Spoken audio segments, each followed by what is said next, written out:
Manuel Manegabé, bonjour. Bonjour, monsieur le journaliste. Vous êtes président d'une structure de lutte contre les antivaleurs, IPELA, n'est-ce pas? Est-ce que vous avez quelques observations sur les travaux déjà réalisés par le Conseil d'État après la Cour d'appel au sujet des contentieux électoraux, surtout ici chez nous en province du Nord-Kivu?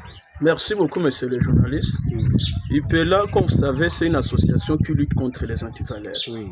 L'IPELA veut, dans son combat, que nous ayons une justice sérieuse et indépendante. L'IPELA travaille sur la paix partout où nous sommes, particulièrement dans la province du Nord-Kivu où il y a les déchirements liés à des guerres, d'autres guerres à caractère tribal. Mais la question, revenons à la question que vous me posez, monsieur le journaliste. Hier, nous étions surpris tous encore une fois, mais moi, je n'ai pas été surpris parce que je savais que ça devrait arriver. On a déposé, il y avait un dossier, un recours déposé par beaucoup de personnes contre l'honorable Kambale Nzundi Daniel. Et le Conseil d'État, sans surprise, s'est prononcé en faveur de M. Elvis Moutirwa Bachar. Alors, quelle est notre inquiétude, nous, comme association de défense des droits humains, de lutte contre les antivaleurs?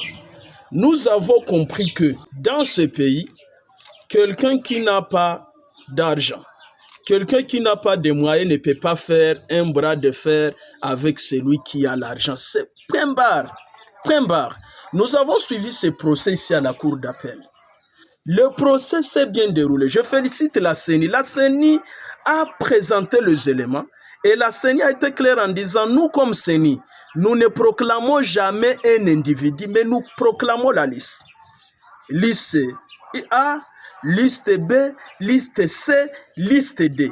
Alors si la liste A, cela comprend le meilleur de cette liste-là. C'est ce qui peut faire que, moi ayant 3000 voix, je suis proclamé député provincial ou national, mais vous ayant 4000 voix, vous n'êtes pas proclamé. Et quel est le calcul? J'ai moi 3000 voix. Mais colistiers, les trois autres, chacun a 2000, 1000, 1000.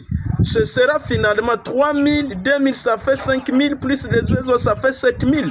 Mais vous-même, vous avez 4000. Ceux qui vous suivent n'ont rien. Vous avez vos 4000, mais ce ne sont pas des 4000 voix reconnues. Non, ce sont les voix de votre liste. Et en conséquence, vous n'êtes pas député de vous. Vous êtes élu de cette liste-là. Mais comme vous avez été le premier sur cette liste, c'est vous qui êtes proclamé par la CENI. Et la CENI a démontré ça. Il y a beaucoup de cas partout dans toutes ces circonscriptions. Il y a eu des gens qui ont échoué avec beaucoup de voix. Et ils échouent.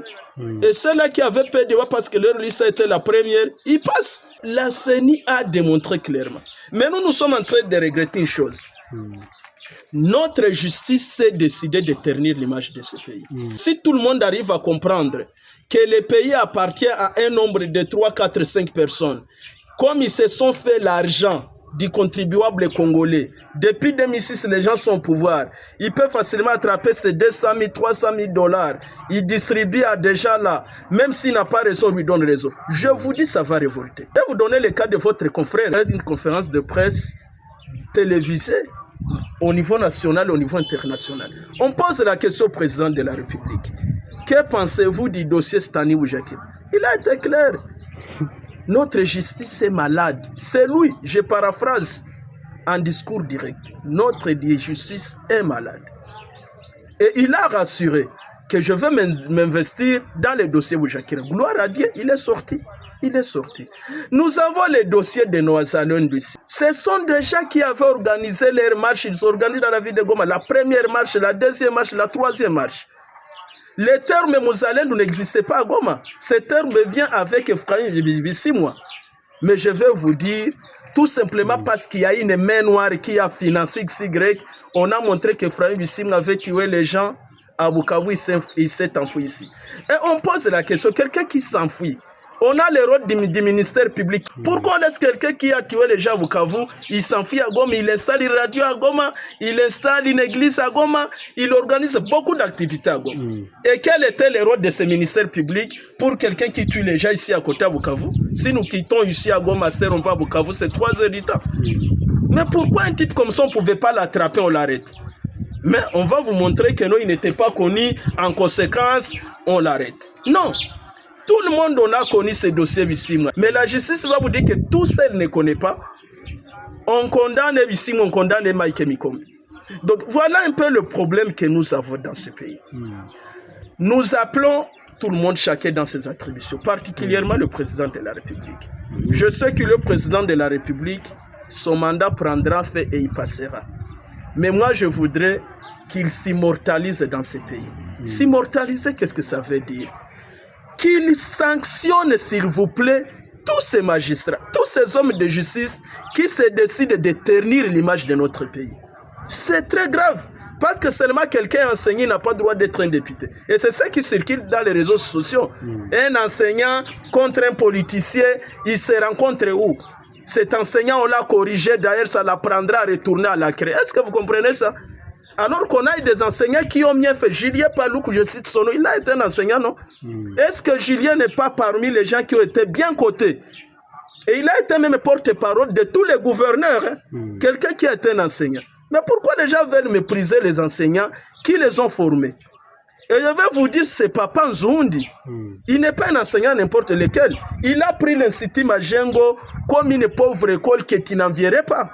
Aujourd'hui, Majengo, c'est la première école à Goma. Je pense que les gens qui n'ont jamais visité l'Institut Majengo, qui partent visiter l'Institut Majengo. C'est une école de référence et d'excellence. Il a créé une banque dans cette école. Aujourd'hui, aucun enseignant de Majengo qui n'est pas véhiculé, aucun enseignant de Majengo qui n'a pas sa très bonne parcelle.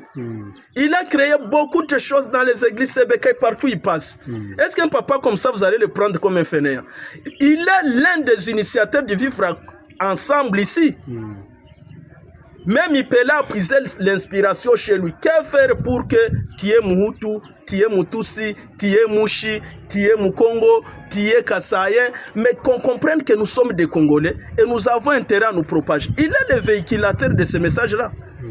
Mais un homme comme ça, parce que tout simplement il est enseignant, l'État congolais a vulnérabilisé les enseignants, montrer un enseignant, c'est un vaurien, on peut l'invalider. Donc voilà un peu, j'en appelle au président de la République de faire de cet État un État de droit.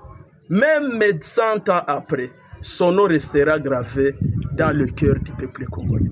Je vais appeler au peuple, sauvons ce pays contre ces mal. Non, non, l'article 64 est clair. Tout Congolais a le plein droit de faire échec à un individu, un groupe d'individus.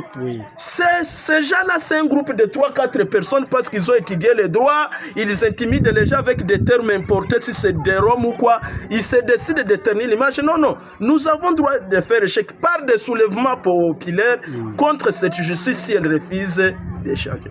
Et pour être pragmatique, le lundi ici, le lundi, j'attendais la date, le lundi ce sera le 8 avril. Nous allons déposer notre mémorandum au parquet, à la cour d'appel de Goma. Au nom de toute la justice, nous lirons notre mémorandum là. Et le même jour, nous allons organiser une forte prière pour délivrer ce pays contre cette justice. Parce que nous, on pense que c'est de la sorcellerie, enfin. On aura une grande prière là, demander à Dieu de s'occuper de tous ces gens-là qui se décide de ternir l'image de notre pays. Président du conseil d'administration de l'association IPELA, nous vous remercions pour votre communication quant aux contentieux électoraux. C'est nous qui vous remercions, monsieur le journaliste.